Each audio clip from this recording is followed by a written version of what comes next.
De todo el proceso del caso Maldonado, ¿se arrepiente de algo, de alguna declaración, de alguna acción?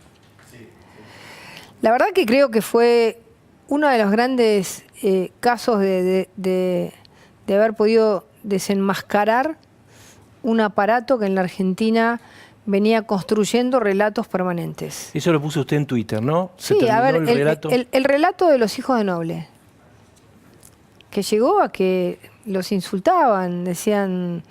es igual. La Está bien, construcción pero en de este una... caso había una muerte no resuelta.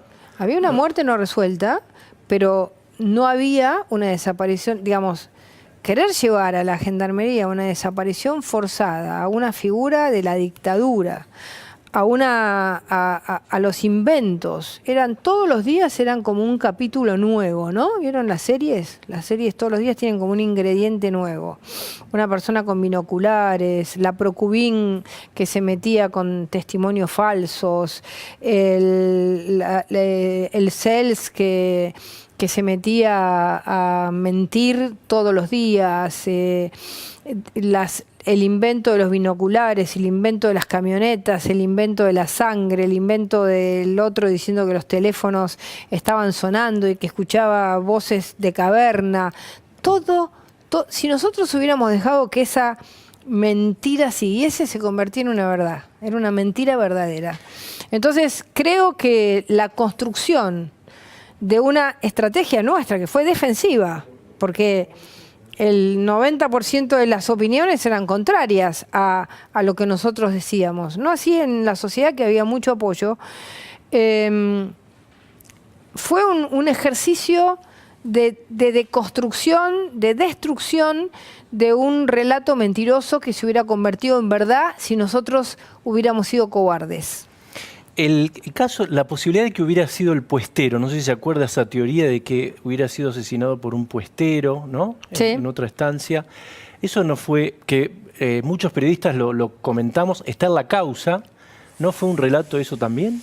Bueno, lo que pasa es que en ese momento había como dos cosas que nos daban un cierto grado de verosimilitud. Nosotros tampoco nunca lo comprobamos. Dijimos, hay una persona que dice que le metió un cuchillazo a otro y hay alguien que no está. Nosotros ni sabíamos si Maldonado había estado ahí, porque todas las personas estaban encapuchadas, no era una persona de la comunidad, había ido por primera vez al lugar, entonces era difícil. Nosotros pensábamos que era una hipótesis posible.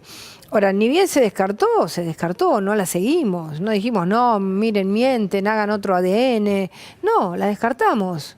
Era una hipótesis. Uno cuando realiza una investigación, tiene distintas hipótesis, después las descarta. Y bueno, finalmente también tuvimos una situación difícil, no podíamos entrar al lugar. Lo que pasó, lo que se descubrió 78 días después, se podría haber descubierto 75 días antes. En 3 días, con un buen trabajo de la prefectura, se hubiera podido descubrir lo que se descubrió. Lo que pasa es que nunca lo pudo hacer, en un lugar complejo, difícil, y todo se empezó a generar un relato, hasta que ahora, leyendo lo que dice el juez Lieral, dice, el testigo siempre supo que había sido así, y lo dijo 78 días después. O sea que el testigo según su punto de vista, debería también dar alguna explicación. Bueno, él se la dio al juez. Él fue el que le dijo dónde estaba el cuerpo.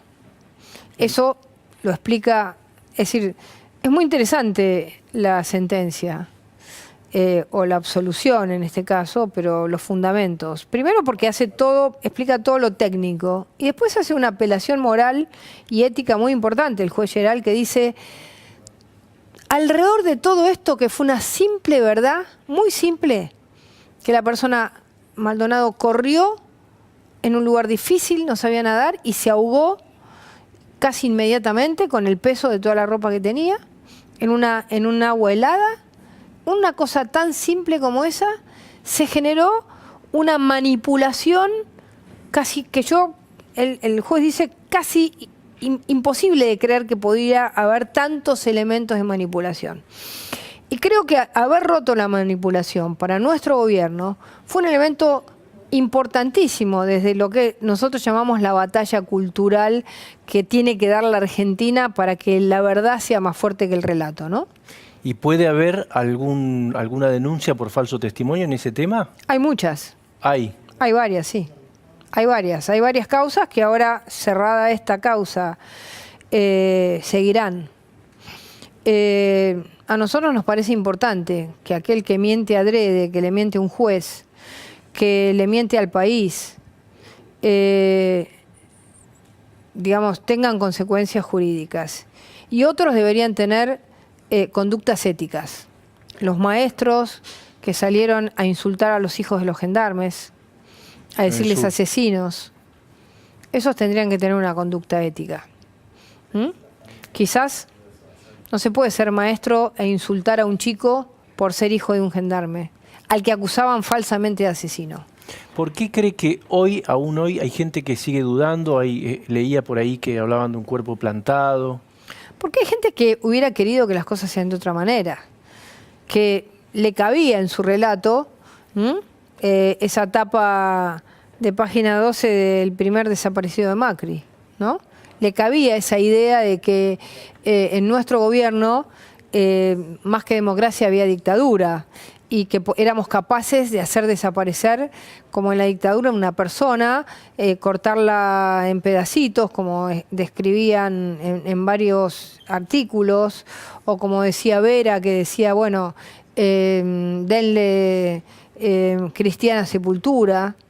Entonces, toda esa mentira tiene que tener una consecuencia. A mí me parece que los sistemas penales que no solamente sancionan por los actos, sino también por aquella falta de moral, a mí me gusta. Por eso me gusta el arrepentido, por eso me gusta que la verdad valga en un juicio y la mentira tenga consecuencias.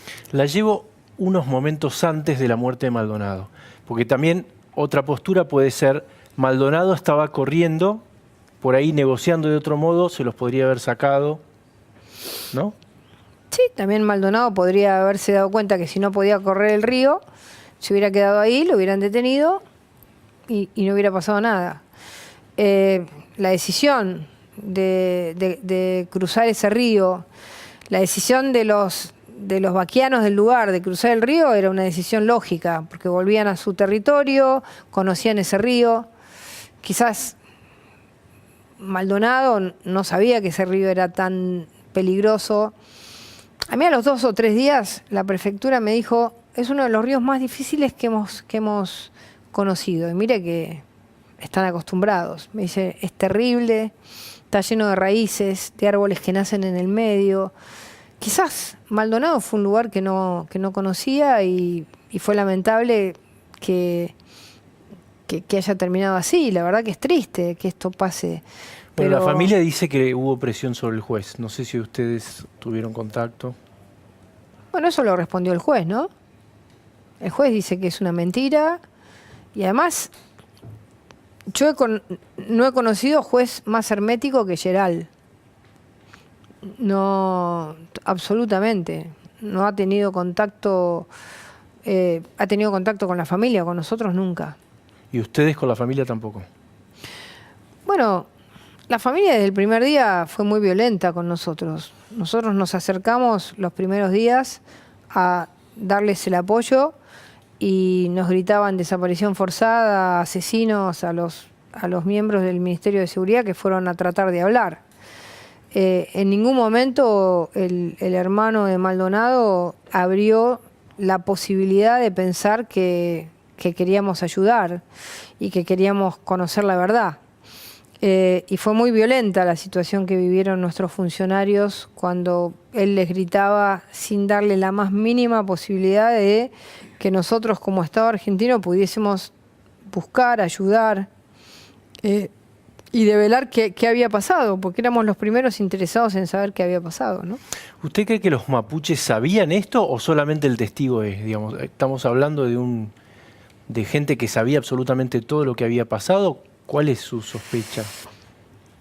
La verdad es que, de acuerdo a lo que dice la causa, lo sabía solo el testigo E. Lo que sabían los que estaban adentro del pull-off es que estaban mintiendo. Eso sí lo sabían. Que inventaron todo. Que inventaron que se lo habían llevado en una camioneta, que le habían pegado, que su teléfono estaba en otro lado. Todo, que mintieron, eso lo sabían.